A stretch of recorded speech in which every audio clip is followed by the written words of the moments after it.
Hello மக்களே, this is Esther Ashok from Esther World channel.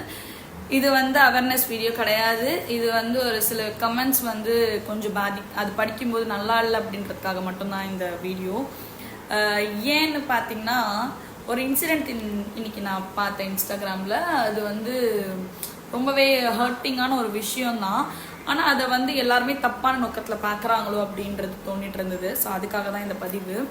So என்னன்னு பார்த்தீங்கன்னா, சைதாப்பேட்டில் ஒரு தாத்தா, தட் இஸ் கிராண்ட் பேரண்ட் அந்த குழந்தைக்கு. ஸோ அவங்க பேத்தியை கூட்டிகிட்டு போகணும், ட்வின் சிஸ்டர் அவங்க. ஸோ வெளியே கூப்பிட்டு போகணும்னு நினச்சிருக்காங்க போல். அன்ஃபார்ச்சுனேட்டாக குழந்தைக்கு தெரியாது இல்லையா, இதை நம்ம அப்படி பண்ணிட்டோம்னா ரேஸ் ஆகிடும் அப்படின்றது, ஸ்பீடாக போயிடும் அப்படின்றது தெரியாது எல்லாருக்குமே. அதுதான்.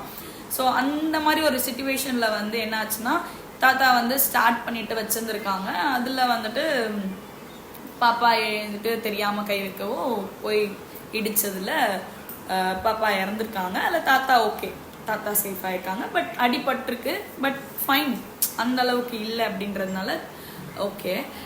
இதில் எல்லாரும் அந்த வீடியோக்கு கமெண்ட்ஸ் என்ன தெரியுமா கொடுத்துருக்காங்க? தாத்தா கூட அனுப்பாதீங்க, தாத்தா கூட அனுப்பாதீங்க, தாத்தா சேஃப் கிடையாது, தாத்தா கண்ணு தெரியாது.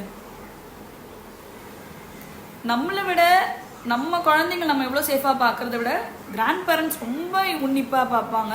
இப்போ இருக்கிற காலகட்டத்தில் நம்ம பேசி குழந்தைங்களுக்கு புரியறத விட கிராண்ட் பேரண்ட்ஸ் சொல்லி புரியறது தான் அதிகமாக இருக்குது. ஸோ இதில் கமெண்ட்ஸ் பார்த்தீங்கன்னா, தாத்தா கூட அனுப்பாதீங்க அப்படின்றது தான். இதில் எத்தனை பேர் நான் சொல்கிறேன், நம்மளுமே அந்த தப்பை பண்ணியிருப்பீங்க. ஏன்னா எங்கள் வீட்லேயுமே இது நடந்திருக்கு. ஸோ இது நம்ம புரிஞ்சிக்க வேண்டியது என்னென்னா, குழந்தைங்களை ஏற்றுறோன்னா ஆஃப் பண்ணிட்டு, பைக் ஆஃப் பண்ணிட்டு ஏற்று அந்த ஒரு ஃபியூ செகண்ட்ஸில் ஒன்றுமே ஆகிட போகிறதில்ல. பட் ஸ்டில் அது நிறைய பேர் பண்ணாததுனால தான் இந்த இஷ்யூன்னு அப்படின்னு பேசியிருக்கலாம்.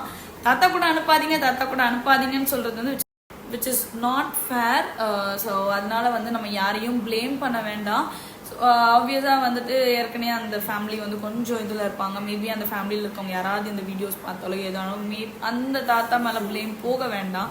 ஏன்னா அவருக்குமே அந்த பேத்தி அவ்வளோ பாசமாக இதுவாக இருந்திருப்பாங்க. ஸோ என்னை பொறுத்த வரைக்கும் என்னென்னா, அவங்கன்ட்ல யாராக இருந்தாலும் நம்ம எல்லாமே இப்போ ஓடுற காலகட்டத்தில் தான் இருக்கு. ரொம்ப ரொம்ப என்ன சொல்ற, ஹரிபரியாக ஓடுறோம் இப்படி அப்படின்ற மாதிரி தான் இருக்கும். அந்த ஃபியூ செகண்ட்ஸ் நமக்கு வெயிட் பண்ணி கொஞ்சம் பண்ண போகிறதில்ல, ஒன்றும் தப்பு கிடையாது. ஏன்னா அந்த ஃபியூ செகண்ட்ஸில் லைஃபே மாறுது. ஸோ எல்லோரும் கொஞ்சம் சேஃபாகவும் நம்மளை சுற்றி இருக்கவங்களையும் நம்ம சேஃபாக பார்த்துக்கணும்.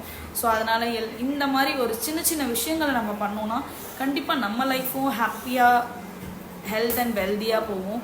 ஸோ அதுக்காக மட்டும்தான் இந்த பதிவு. So thank you so much. Thanks for வாட்சிங் திஸ் வீடியோ. இன்னொரு வீடியோவில் நம்ம சந்திப்போம். Bye from ester world channel.